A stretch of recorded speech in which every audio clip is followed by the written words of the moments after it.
It is Saturday, August 2nd, 2025, and we have Jackie's recorded live from the English Valley's History Center podcast.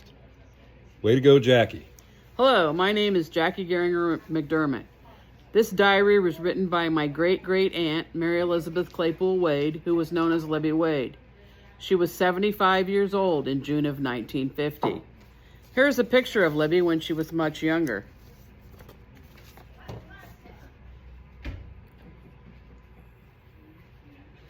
We will read and talk about a few days in the diary and then switch to happenings around the History Center and feature stories.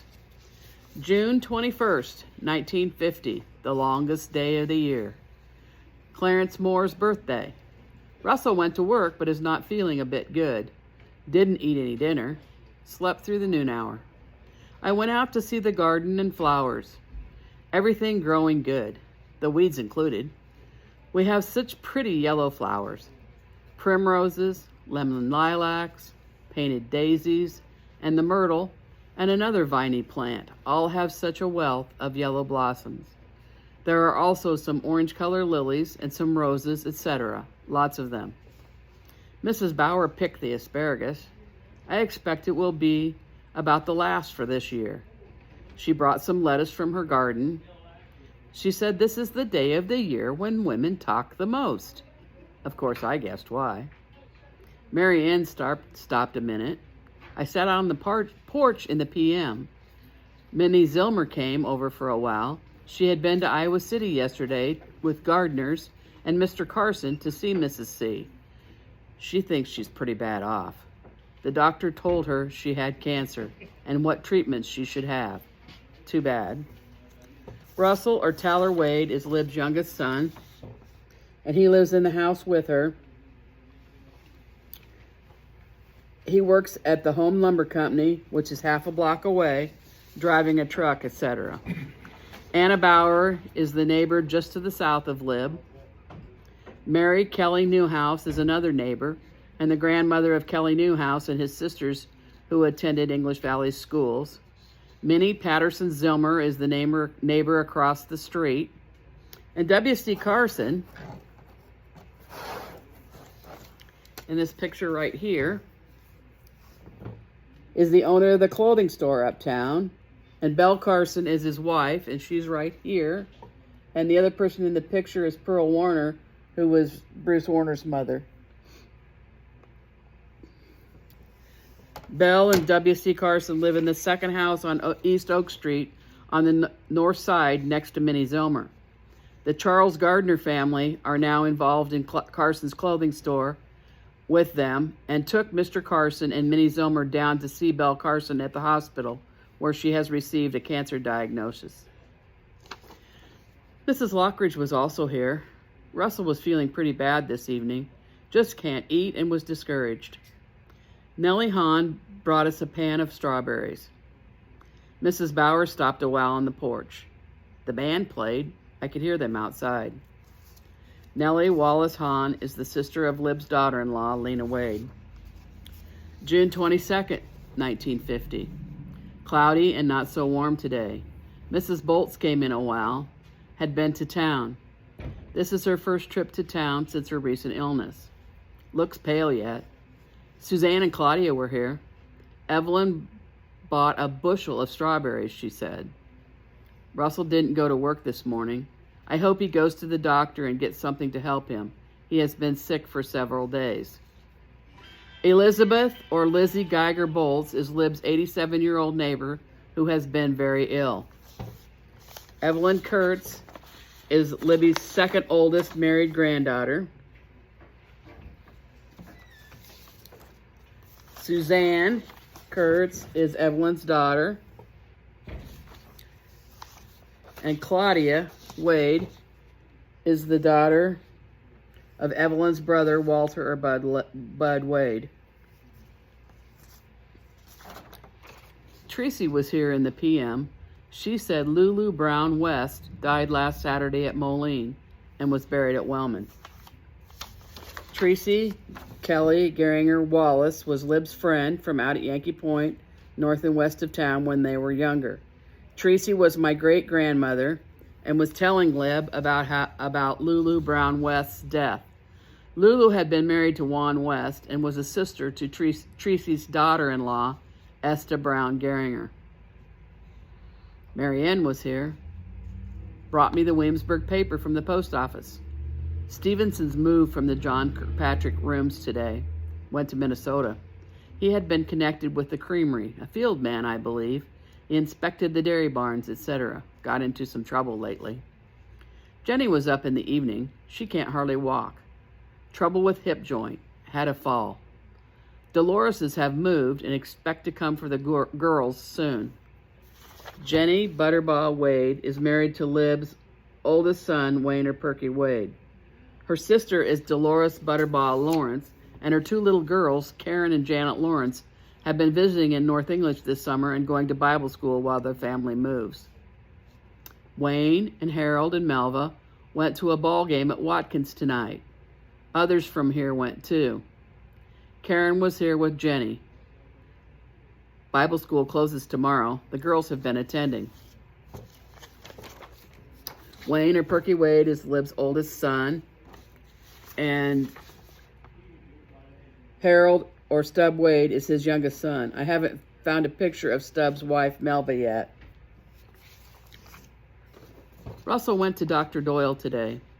He called his trouble duodenal ulcer, gave some tablets and a diet formula. My left eye is inflamed again. Dr. Lyman Doyle practices in Sigourney and is a trusted friend of the family, as he was also raised in the Parnell area where Lib's family used to live. June 23rd, 1950. Windy and warm. Russell is still feeling pretty punk. My eye don't hurt so much, but it is red and I have to doctor it more.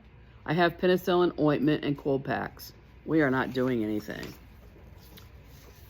Mary R. brought 5 dozen eggs. She went on to town. She sure looks bad, so terribly stooped. She expects Carrie up for the weekend. Flossie was here a while. She was to be in a conference of some kind, regarding the future as I understood it. Mary Wade Rugsager, in this picture as a child, is Lib's old friend from the Green Valley area, who lives further east on Oak Street.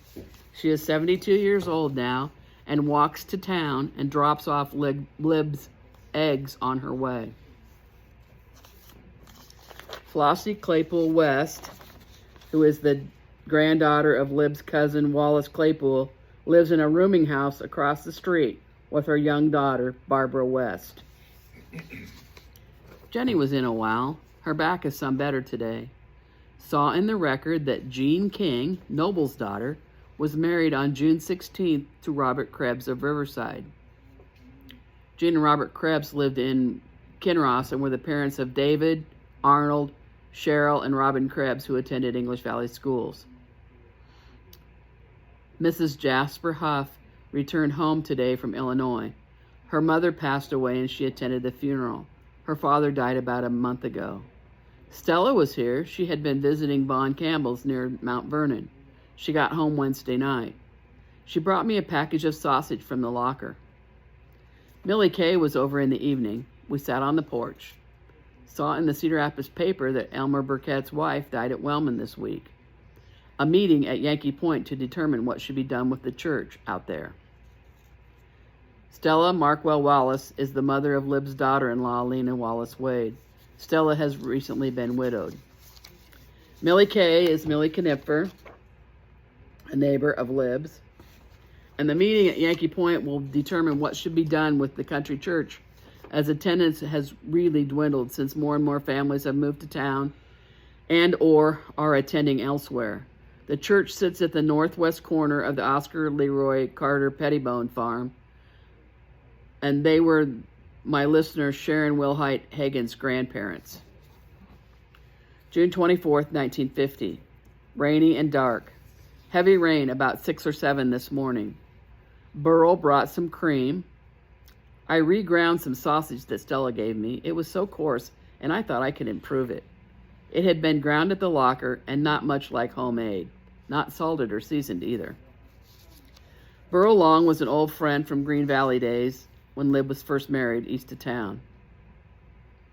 Sally Hall brought her baby Johnny for us to see. He is a nice little fellow, has grown so well. He will be 6 months old on the 4th of July. The other children are visiting their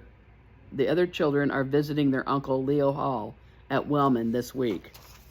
And I just saw John Hall from the class of 1968 last weekend. He's right there at our alumni reunion, and he is still a nice fellow.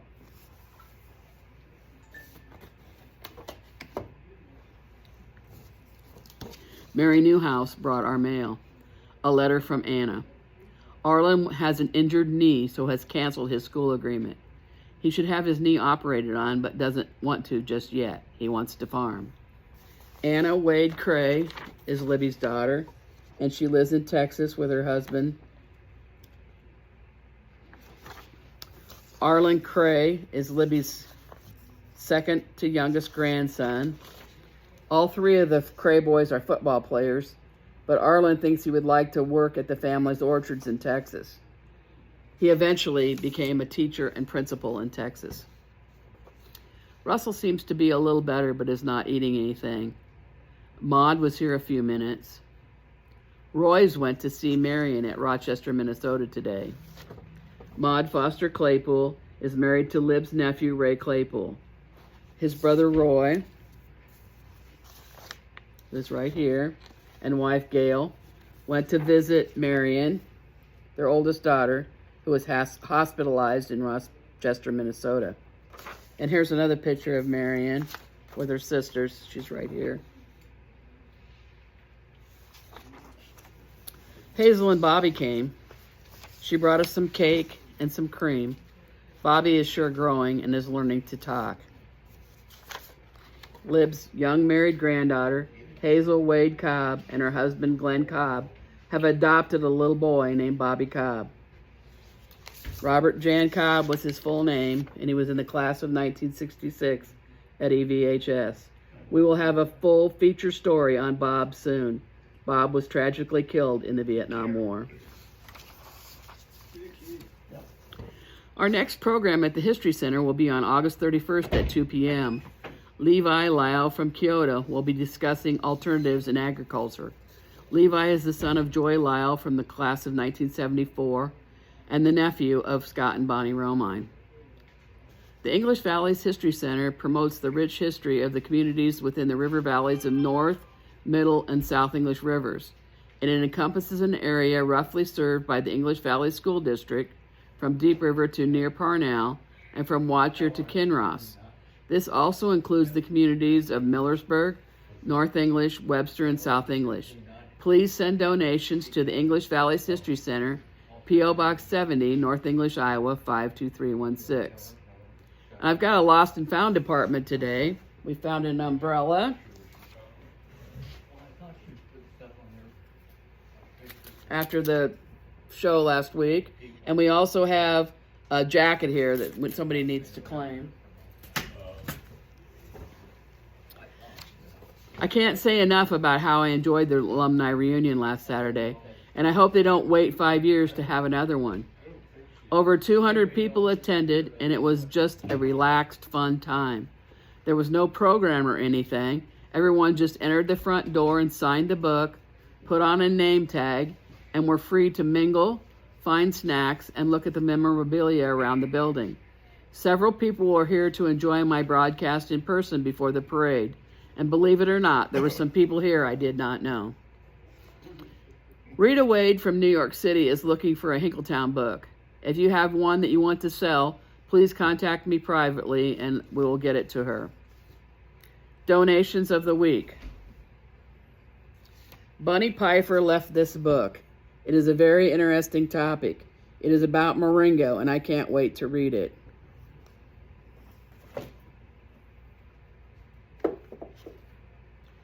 Jerry Westfall from Missouri brought this neat old picture of her grandfather, Otto Lockridge, in the North English Community Band in 1906. They are identified as in the back row, Elmer Miller, question mark Thomas, Otto Lockridge, Frank Miller, Todd Ellett. And in the middle are Willis Mahana, Harry Irwin, Ray Ellett. And at the bottom are Russell Smith, Jim Ballard, and Orville Lockridge, the son of Otto, who died at age 9 in 1910. A fuzzier version of this same image was printed in the 1979 Recipes and Memories book, and then again on page 53 of the 2004 North English 150th book.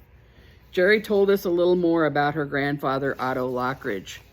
Otto Lockridge was born August 27, 1879, in Keokuk County, to John Wesley Lockridge and Mary Elizabeth Lindsay. He married Rosetta Cheney on January 1st, 1900. Their boy Orville was born on February 20th, 1903, and his mother Rosetta died soon afterward. Otto needed someone to help care for his little boy. The story was told to Jerry that Otto went to Centerville, Iowa, where there were relatives, to find someone. In those days, a single lady could not live in a home with a single man, even to care for a baby. He married Melinda Effie Norman, born June 8, 1888, in Russell, Lucas County, Iowa. Effie was not a stranger because their grandfathers were brothers. The couple returned to North English to live and work. Little Orville died on September 1st, 1910, and is buried in Clothier Cemetery, northeast of North English, beside his mother. Otto and Effie had 4 more children. Mae Westfall, born in 1912, Ethel McCarter, born in 1916, Marjorie Johnston, born in 1921, and Naomi Morrison, born in 1926. Many thanks to Jerry for this wonderful old photograph. I asked Jerry if she has a picture of the Lockridge girls, Ethel McCarter, Naomi Morrison, Marjorie Johnston, and Mae Westfall. She is looking. I told her she could just snap a picture on her phone and then send me a messenger message. This method works for anyone who wants to submit photos to me. Rhonda and John Gregan donated this picture to the History Center. It is Ron Mahana, Ed Sauter, John Hester, and John Gregan boarding the bus to the 1964 Boy Scout Jamboree.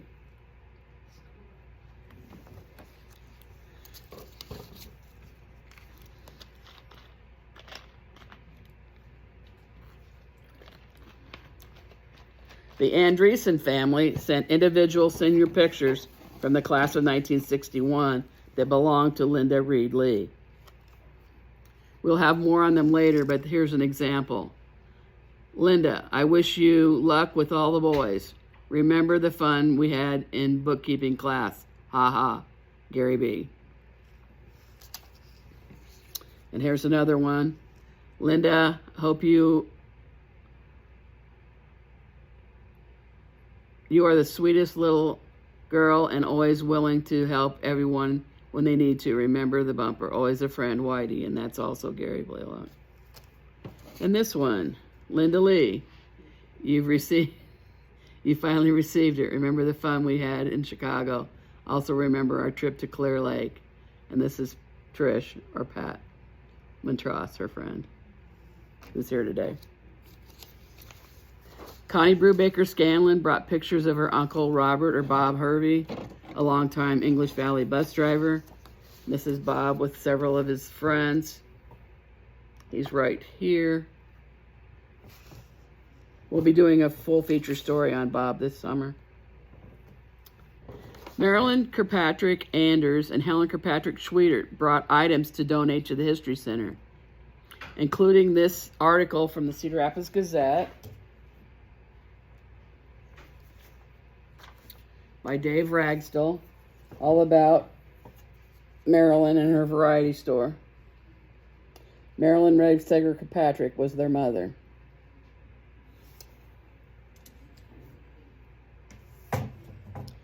The girls also donated a scrapbook that their mother kept. She had a weekly little blurb in the paper that was called Thursday Thoughts. And those are all in this book, and did different pictures from the time period. And then these little swag pieces that were given out at the store. This says North English Centennial, 1854 to 1950. Oh, this one would have been from the Centennial. And these ones were from the store. This one says Kirkpatrick Variety, North English, Iowa, 25th anniversary. There's two of those. And this one says Kirkpatrick Variety, 30th anniversary, 1991. And here's the 25th year memento. And this one is from the North English 50 years in butter, made North English better, 1983 Creamery Picnic. This one's Helen's favorite. It's a little ribbon that says, trust in the Lord with all thine heart and lean unto thine own understanding. In all ways acknowledge him and he shall direct thy paths. And then there were these two items from when their dad had his creamer out. And this is to the manager, and it says, please send me and charge my account so many pounds of butter, cheese, miscellaneous. So you had to have this signed and for them to bring you the things. And this was from 1955 calendar from when her dad had the creamer out.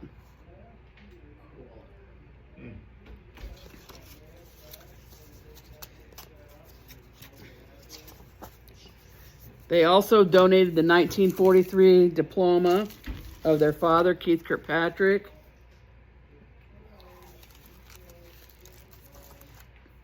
And Helen found this gem from when she played piano on the Messiah for Mr. Brainerd, the music director at EV. She took this home with her. And it's all the music to the Messiah from when she played the piano.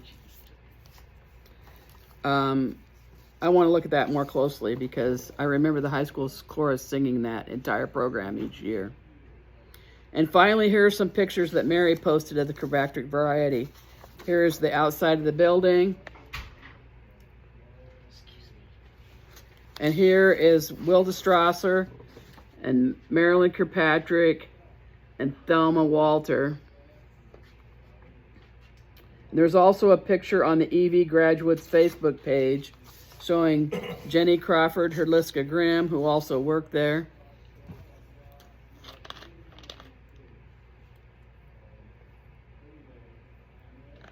And this one is my favorite. This is inside the building. And this is Keith Mason and Gaston Phillips. He was called Phil the Candyman. And I thought that was just really brought me back memories from inside the building.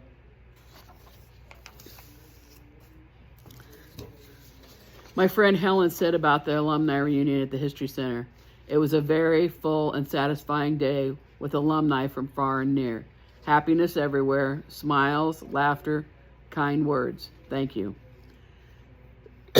Mark Claypool said, Jackie, what a great end to a fantastic weekend in North English. As Mike and I strolled around town, the memories poured in, thinking of so many different people that aren't here, but always in our hearts. Also on hand for my broadcast last Saturday were Tina Claypool Milhoka from Colorado and her dad, Winston Claypool, and Susan Bertram Searles from the class of 1963 from Arizona, the daughter of Eldon Bertram and his wife, Opal Ballard Bertram. The Bertrams owned the grocery store that was in this building. And also on hand, Opal was one of Dave Jackson's favorites, as she was such a great help on the Hinkletown projects. John Gregan from the class of 1966 was here with his wife Rhonda. They live in Waldorf, Maryland, and come back every summer to North English for a reunion with his Gregan Gerard family. John is the oldest of 9 children and has a fantastic memories from his childhood. John and Rhonda are faithful listeners to my broadcast. John delivered groceries to Lib Wade and his grandma Susie O'Brien, who lived in the next house east of Minnie Agnew. Minnie and Susie were sisters. Ed O'Brien owned the house at 213 East Oak Street where Susie O'Brien lived for many years. John Gregan worked for Barney Morgan at the grocery store. Go get Dave in time to get me those Morgan pictures, would you? John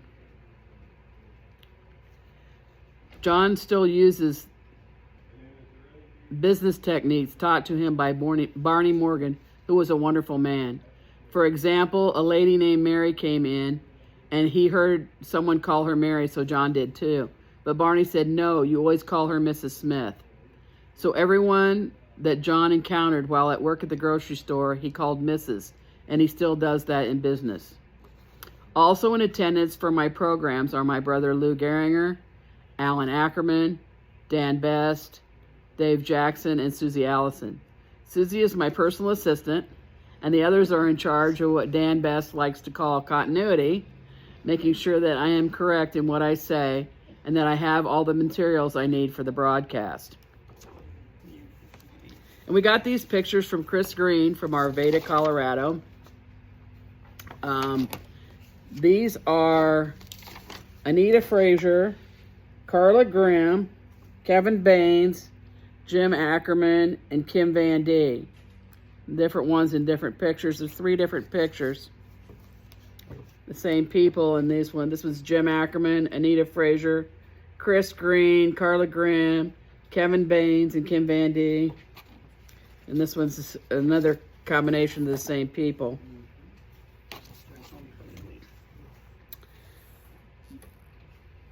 Right here is Barney Morgan in this picture. This is inside the grocery store. And the reason I brought that up is I'm going to tell a story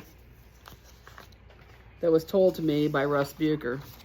Russell Bucher is a regular at the Saturday morning coffee at the History Center.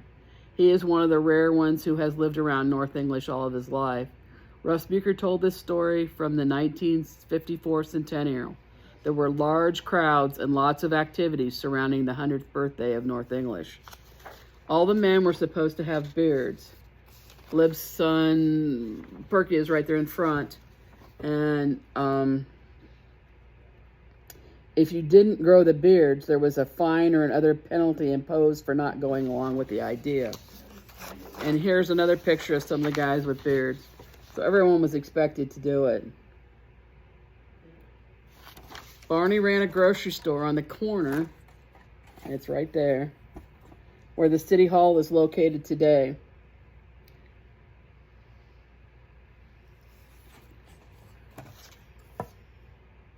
And Barney did not grow a beard like the other guys did. And the Kangaroo Court, as they called it, convened on a hayrack that they had set up on West Clark Street, just west of Main Street. They were to decide whether Barney was guilty of not growing a beard and decide what his consequences should be. Barney got all upset and yelled at the make-believe judge and jury, saying, "You can't make me, I won't do it." Then he jumped off the hayrack and ran across the intersection and into the law office building on the corner and climbed up the steps to the second floor and then onto the top of the roof. He ran to the edge and screamed down at the crowd, "You can't make me grow a beard, I will jump." And then he turned around and grabbed a dummy and threw it off the roof into the street. The whole thing had been planned, and I don't think he would dare try something like that today. But the people were, of course, horrified for a moment when he tossed that dummy to the pavement. And here's a story from the North English Record about the next Kangaroo Court that was held. Kangaroo Court will be held on Saturday evening at 9:45 on Main Street. The culprits will be tried before the court will be Barney Morgan, James Johnson, O.D. Hall, Mrs. Milo Lockridge, and Mrs. Clifford Cox. Barney Morgan is an escapee from a previous court session. O.D. Hall will be tried for shaving off his beard to go to California. James Johnson for trimming too much of his beard. Mrs. Lockridge committed the offense of wearing slacks on a Saturday. And Mrs. Cox will be tried for wearing a short dress. The offenders are members of the Brothers of the Brush and the Sisters of the Swish. The Master of Ceremonies in the court will be Dean Morse. Others serving in the court will be Judge Truman Foss, Bailiff Bud Wade, Special Police Mrs.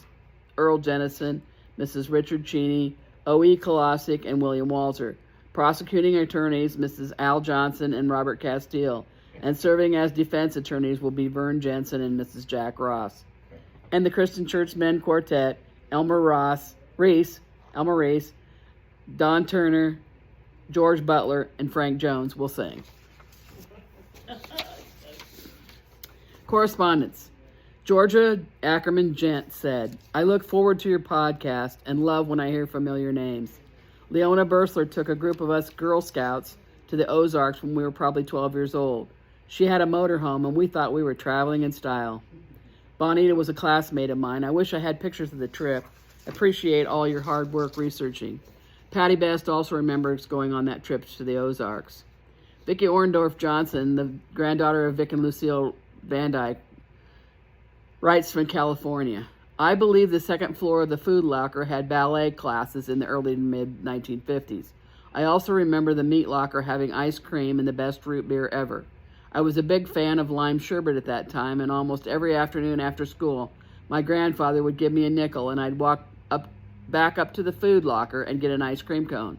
I'd be interested to know, Jackie, if you know anything about ballet classes. I don't remember ballet classes, but maybe someone else will. Well, Trish does. My mom had dancing. It was your mom that did it? Yeah. It was Trish's mom, Dorothy Montross, who did who had the dance studio up there. Just ballet. It wasn't just ballet, it was all sorts of, ballet and acrobat and all that sort of stuff. Well, I got your question answered for you, Vicki. I was going to say that in the 1960s, they had Boddickers, a group that gave music lessons up there for guitar and piano. And Vicki also remembers this. I remember the building between Libby's house and the meat locker. I just didn't know it was a heavy equipment business. I, in fact, remember wondering what it was when I was a kid. I find it fascinating that a small town hardware store could be as complete as Miller Hardware was. These days you have to order everything. Very informative and interesting. I myself don't remember the implement building, but I have heard Gary Miller, the son of the Miller Hardware family, talk about it. Vicki Orndorff Johnson also said, when I listen to your broadcast, I find myself in my grandmother's kitchen, listening to my mom and grandma and aunt talk. It's such a pleasure. I wish I still had my stereo system in the beautiful cabinet. Thank you so much. This is a reminder that the next alumni luncheon group will meet at 11:30 a.m. at the Main Street Pub and Grub in North English on August 25th. Please contact Linda Holden Carter or Alice Floring Stramer for reservations. Our sympathies to the family of Bob Buckner. He worked on Main Street for over 40 years in the grocery business, owning Bucky's Red and White. A celebration of Bob's life will be held on Saturday, August 16th from 2 to 5 p.m. at the South English Fire Department, with a family tribute beginning at 4 p.m. In true Bucky fashion, it will be casual, heartfelt, and full of stories. And here's a picture of Bob and Gloria when they had the grand opening of the grocery store. Our sympathies also to the family of Lloyd Warner from the class of 1968. His sister Carolyn Warner Elwood is the director on the History Center board. And here's a picture of Lloyd. It's right here. We were also interested in learning about historical English Valley's items that you might wish to donate to the History Center. Please contact Dave Jackson, Scott Romine, or any board member to donate. And we'll see you next week.